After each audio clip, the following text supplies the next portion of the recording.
रमता राम जपो रे प्राणी, अब तो सुन ले राम कहानी।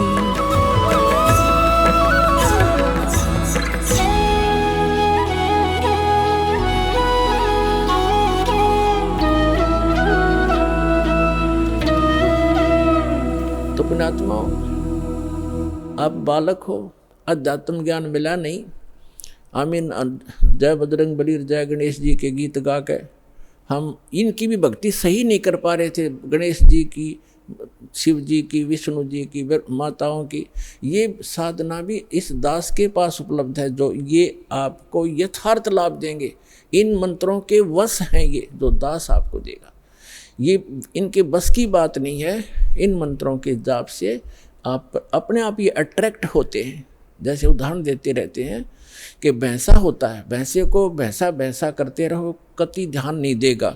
एक बार उसकी एक अलग से लैंग्वेज होती है, प्रत्येक क्षेत्र वाइज। उसको एक बार करते हुर तो वो तुरंत देखता है और बहुत सावधानी से तकता है किधर से आई आवाज़। तो ये समझ लेना, ये जो दास आपको मंत्र देता है इन भगवानों की, यह पूजा नहीं है। इनसे लाभ लेने के ये विशेष मंत्र है जिनके ये अट्रैक्ट होते हैं, विवश हैं, ये लाभ देते ही देते। इसके अतिरिक्त कोई मंत्र आप जाप करते रहो, आपको वो अध्यात्म लाभ नहीं मिलेगा, क्योंकि वो शास्त्र विधि त्याग कर मनमाना आचरण है, जिसके विषय में गीता अध्याय नंबर 16 के श्लोक 23-24 में स्पष्ट किया है कि शास्त्र विधि को त्याग कर जो मनमाना आचरण करते हैं उनको ना सुख होता है, ना उनकी उनको सिद्धि प्राप्त होती है, और न ही उनकी कोई परम गति होती है। यूजलेस, व्यर्थ है। तो शास्त्र अनुकूल साधना इस विषय में इस दास रामपाल दास के अतिरिक्त कहीं पर भी उपलब्ध नहीं है।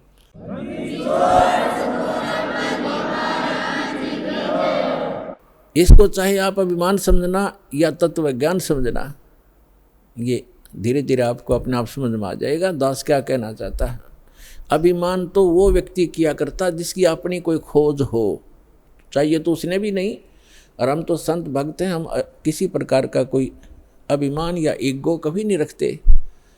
जो ऐसा रखता है वो भक्त नहीं, ना संत नहीं, क्योंकि ये तो सदग्रंथों में प्रमाणित है, हमारे सदग्रंथों में लिखा हुआ था। वो खजाना इनका हाथ लगा नहीं, क्योंकि ये इनको ज्ञान नहीं था। अपने आत्माओं, जैसे श्रीमद् भगवद गीता अध्याय नंबर 17 के श्लोक नंबर 23 में लिखा है, ओम तत्सत इति निर्देश ब्रह्मण त्रिवेद समर्थ ब्राह्मणा तेन वेदाच यज्ञा विहिता पुरा। इसका अर्थ ये है कि उस सच्चिदानंद घन ब्रह्म परम अक्षर ब्रह्म के प्राप्ति का, उस शाश्वत स्थान में जाने का एक 3 अक्षर का मंत्र है, ओम तत्सत इति निर्देश है। निर्देश माने डायरेक्शन, नथिंग एल्स, फाइनल फैसला, फाइनल डिसीजन। अच्छा, यहाँ पर ओम तो ब्रह्म का है, सरपुरुष का, और तत् और सत ये सांकेतिक हैं। तत् ये अक्षर पुरुष का, जिसको अक्षर ब्रह्म भी कहते हैं, जो सात्संग ब्रह्मांड का स्वामी है, ये मंत्र है। और सत ये परम अक्षर ब्रह्म का मंत्र है। ये तत् और सत सांकेतिक है। और यहाँ बताया है, गुरु बिन वेद पढ़े जो प्राणी, समझन सार रहे अज्ञानी। गुरु बिन काहू न पाया ज्ञाना, जो थोथा भूस छड़े मूड किसाना। सतगुरु के बिन, गुरु के बिना किसी को भी वेदों का ज्ञान नहीं हुआ।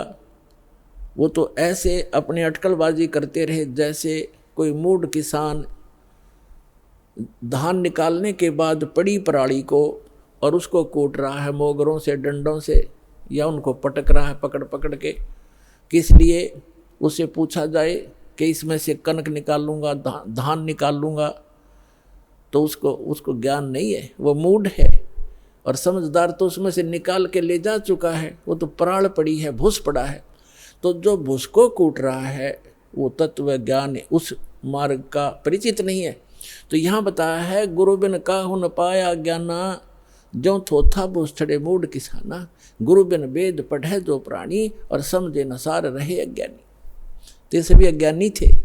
कई वक्त आते हैं वो कहते हैं जी मैंने सुधांशु जी से नाम ले रखा है। और फिर क्या बताता जी, भूत प्रवेश है, प्रेत बाधा कई वर्षों से। अच्छा, फिर सुधांशु जी के मंत्र ने क्या काम करे आपका, क्या नाम दे रखा है? ओ हरिओम तत्सत। अरे वाह भाई वाह, ये है वो नीम हकीम।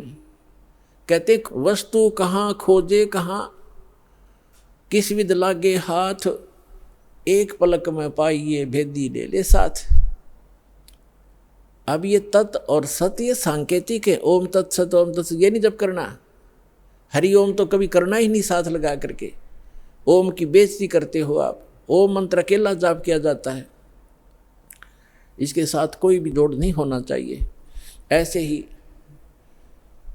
अब क्या बताया है कि जैसे एक धनी व्यक्ति था, सेठ था, साहूकार, उसने अपनी पैड में, बही में, डायरी में लिख दिया, उसके अपने ही मकान के आंगन में एक मंदिर बना रखा था, और उसमें बही में लिख दिया, पैड में, डायरी में, कि चांदनी 14, यानी चांदनी 14 रात्रि के 12 बजे मंदिर के गुम्बज में इतने किलो चांदी, इतने किलो सोना और इतने नगद पैसे जमा कर रखे, दबा रखे। इसलिए कोड वर्डों में लिखते थे कि बच्चे कहीं गलती से कभी खोद बैठे, निकाल ना लें, मेरे जाने के बाद फिर ये प्रयोग कर लें।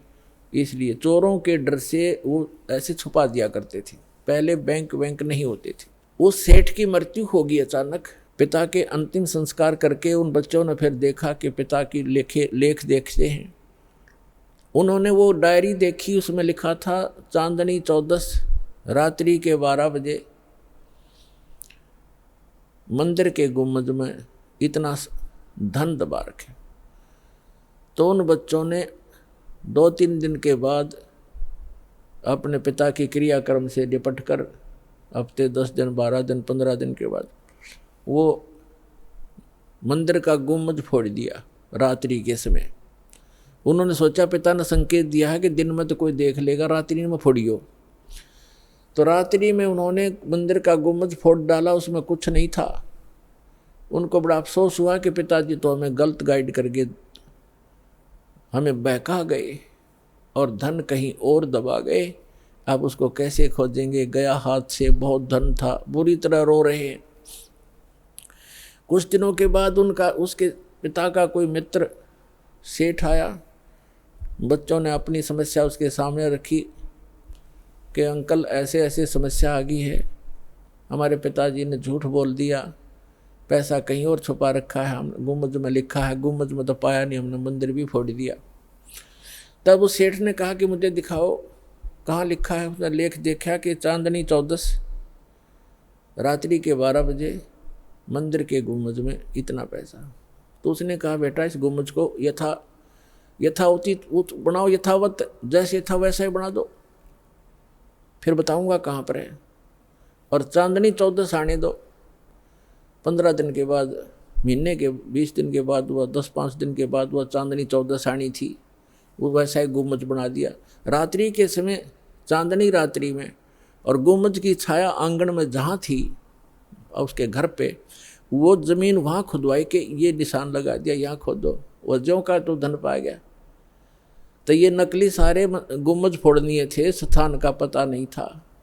तो इनको इन सदग्रंथों के कोड वर्डों का ज्ञान नहीं हुआ।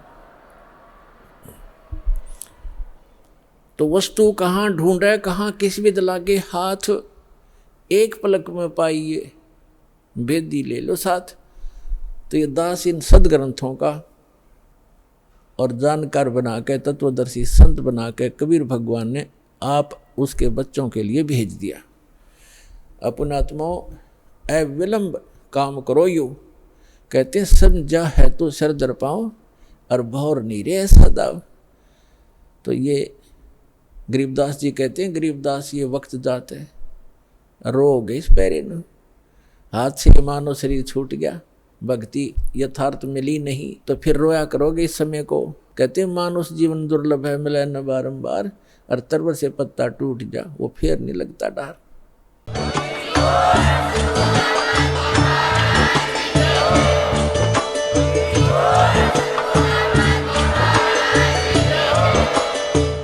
सुन रहे थे जगत गुरु तत्वदर्शी संत रामपाल जी महाराज जी के मंगल प्रवचन। अधिक जानकारी के लिए विजिट कीजिए हमारी वेबसाइट www.jagatgururampalji.org। संत रामपाल जी महाराज जी के शुभ आशीर्वाद से पूरे विश्व भर में 500 से भी ज्यादा नाम दीक्षा केंद्र हैं, जिन पर संत रामपाल जी महाराज जी द्वारा ऑनलाइन निशुल्क नाम दीक्षा दी जा रही है। अपने नजदीकी नाम दीक्षा केंद्र का पता करने के लिए संपर्क करें 8222880541।